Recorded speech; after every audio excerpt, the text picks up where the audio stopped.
Hello and welcome back to Dishelved with Adam White. This week I'm going to be discussing The Heart of the Bloodstone by Philinna Wood. If I'm pronouncing that wrong or anything else after this, I apologize. I just have to go on what it sounds like to me, including the names in the book and all that. But anyway, this is her first novel, but you'd never know it from reading it. It is excellent prose. It really has the finish of a veteran author. It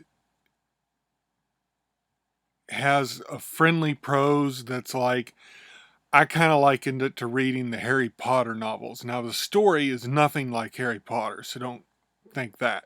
Has nothing to do with Harry Potter. I just mean the prose has a inviting quality that makes it enjoyable to read the way the Harry Potter novels did.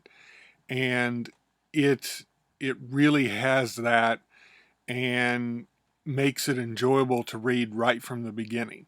Now, if you sign up for her mailing list, you can get a free short story called The Goat Game, and it sets up kind of the inciting incident that sets off the events in this book. And I would highly recommend getting that because she just every once in a while will send out an email letting you know things going on. And The Goat Game's a really good short story. And it, like I said, it sets up the characters in this book.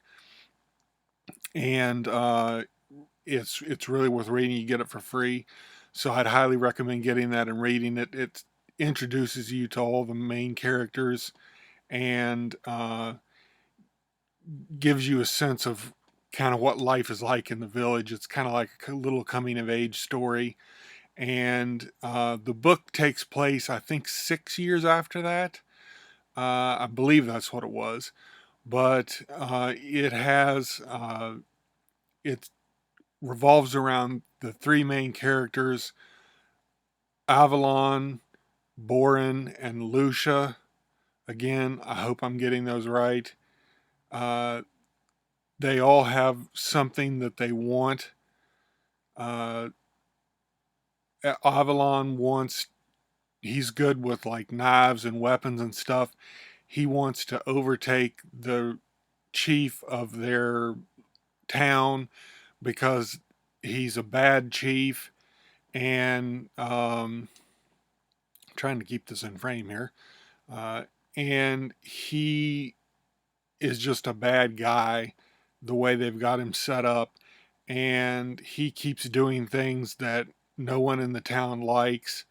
And and I really want to say the way she describes the characters of the town, just in fleeting instances of just like general people in the town, you really get a sense through the way she writes it of how they really feel about how despicable this guy is and how much they dislike him. And she really does a good job of getting that across with a minimum of language.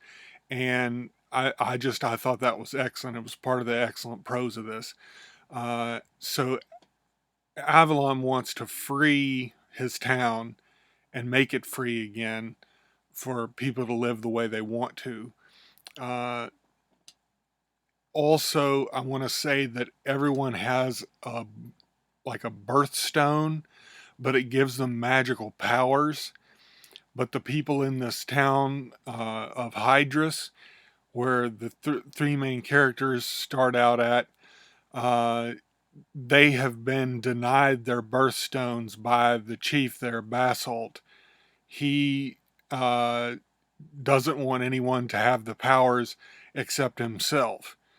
And himself and his right hand man, Silver, are the only two people in the town that can use these, their birthstones to give them the powers that they have. And none of the people in town are allowed to have the birthstones. Now, the stones give magical power. There was an onyx stone that was kind of the bad stone with the bad people, and Borin is supposed to be one of them. And he is an outcast when he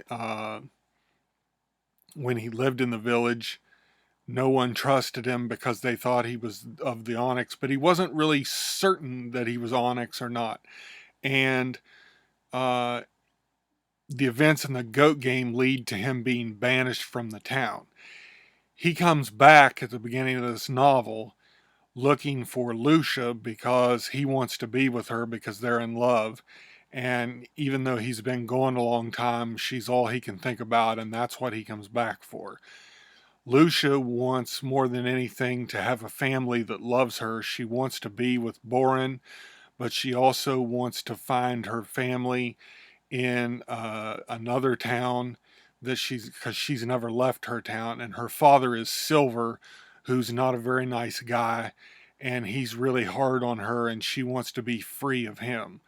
And he is just really hard on her. He wants her to marry somebody she has no interest in, and she just wants to get away until they can free the town and get everything back to the way they want. Now, the thing that I really love about this novel that really gets me excited to talk about it is that she starts out with a lot of the usual fantasy tropes. Uh, the quests that they have, the things that they want, and I don't want to say a whole lot about it because I don't want to ruin anything. But they have certain quests that they're after, all three of them. And there's also the other POV character is Basalt, the chief of the town of Hydrus, that's the bad guy, that one of the bad guys. And you get a different view of how he's doing things to him because he doesn't see himself as a villain, because villains never do. But they all have things they want to accomplish in their life and things that can't be done without first going on a quest. And they all have their own versions of that quest that they need to go on. And like I said, it's some of the usual fantasy tropes. And what's great about it, though, is that she plays those against you. You think you're going to get one thing and you get something else. And the characters look for certain things and they end up getting things other than what they bargained for. It's kind of a be careful what you wish for. You might not get what you're looking for. And that's what I really love about this book. It really plays against your expectations, and it has a lot of great stuff happen in it. I mean, you get surprises down to the very last line of the book, and things don't turn out the way you think they will because you start reading at the beginning and think, okay, I see where this is going, and then you're like, oh, I didn't see that. I didn't see that was coming. And as a matter of fact, I hate even saying that much because I don't want to ruin it. It was really a surprise for me. And like I said, this is her first book. It just came out at the end of January. I'd pre-ordered the hardcover. This is a beautiful, beautiful hardcover. The art on it is awesome. It's by Felix Ortiz. If I can get that around where you can see it. Also, when you take the flap off, it has the regular art without any of the words on it, so you can see that on the inside of the book. I forgot to read you the general description of what it was about, so I'll go ahead and do that. Avalon is a hunter in a cage. In the village of Hydrus, a fastness secluded from the stone lands, Avalon was born. He swam in its warm waters, hunted through its blackwood forest, and played the goat games on its white shore. Now he watches the chief erect a mighty palisade to keep his tribe contained, forbid the magic of the birthstones, exile his childhood friend, and punish the tribe of Hydrus for daring to love, hope, and dream.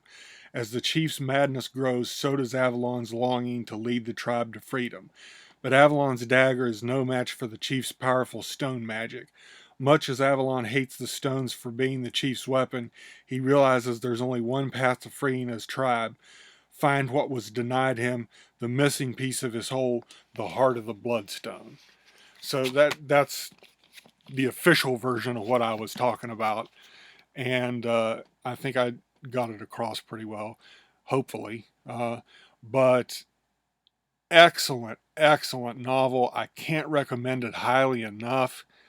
You should really check this out. She's already writing the second book. I can't wait for it. It's going to be excellent, I know. And like I said, this is her first book, but you'd never know it, written with the prose of someone that's a polished author. Very excellent. Like I said, very, very inviting to read. Uh, just excellent, excellent book. I can't recommend it highly enough. So thanks for being with me this week, and I'll see you next week.